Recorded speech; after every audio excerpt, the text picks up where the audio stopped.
हरियाणा के नर्मदा विधानसभा क्षेत्र में मुख्यमंत्री योगी आदित्यनाथ ने जनसभा को संबोधित किया। अपने संबोधन के दौरान सीएम योगी ने कांग्रेस और इनेलो पर निशाना साधते हुए कहा कि कांग्रेस हो या इनेलो, ये अपनी परिवारवाद में इतने मस्त हैं कि कभी प्रभु राम और प्रभु कृष्ण का अपमान करते हैं तो कभी बाबा साहब डॉक्टर भीमराव अंबेडकर का अपमान करते हैं। मैं पूछना चाहता हूं, जिस राम के नाम से हमें भवबंधन से मुक्ति मिलती है, जिन प्रभु राम के छूने मात्र से भी एक पत्थर तैरने लगता है, उस प्रभु राम के नाम से कांग्रेस और इन लोगों को ही परेशानी होती थी। अगर आजादी के तत्काल बाद अयोध्या में राम मंदिर का निर्माण नहीं हो पाया तो इसके लिए ये सेकुलरिज्म का लबादा ओढ़ने वाले दल जिम्मेदार हैं, जिनका एक ही प्रयास था, एन केन प्रकारेण भारत की आस्था का अपमान करना, भारत के महापुरुषों का अपमान करना। कांग्रेस भी और इन लोग भी लगातार जीवन भर यही कार्य करती रही।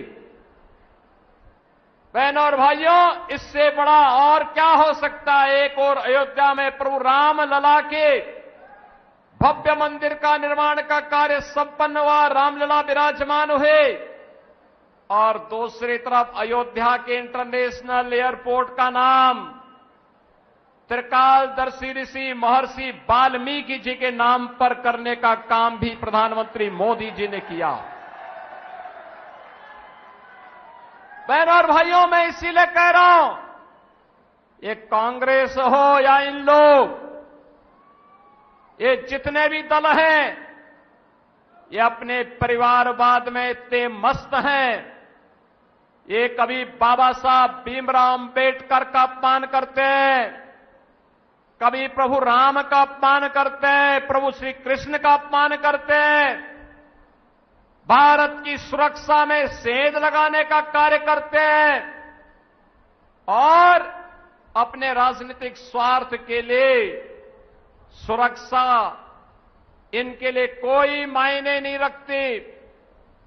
जब भी इन्हें सत्ता प्राप्त हुई, अनुसूचित जाति के लोगों पर अत्याचार, जब भी इनको सत्ता प्राप्त होती है, सुरक्षा पर सेंध लगाना, दंगा कराना, यही इनका कार्य रहा है।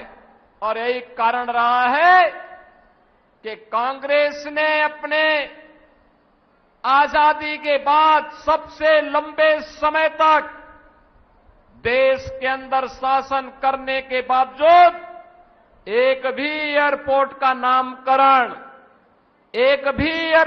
नामकरण महर्षि वाल्मीकि के नाम पर नहीं किया। एक भी एयरपोर्ट का नामकरण संत रविदास जी के नाम पे नहीं किया। एक भी एयरपोर्ट का नामकरण इन्होंने बाबा साहब भीमराव अंबेडकर के नाम पर नहीं किया। याद करिए, 2017 के पहले उत्तर प्रदेश की स्थिति क्या थी। आबादी का सबसे बड़ा राज्य किन स्थितियों में था। हर तीसरे दिन दंगे होते थे, अराजकता चरम पर थी,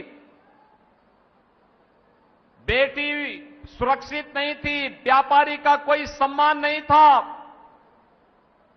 और अराजकता चरम पर थी, विकास बाधित था।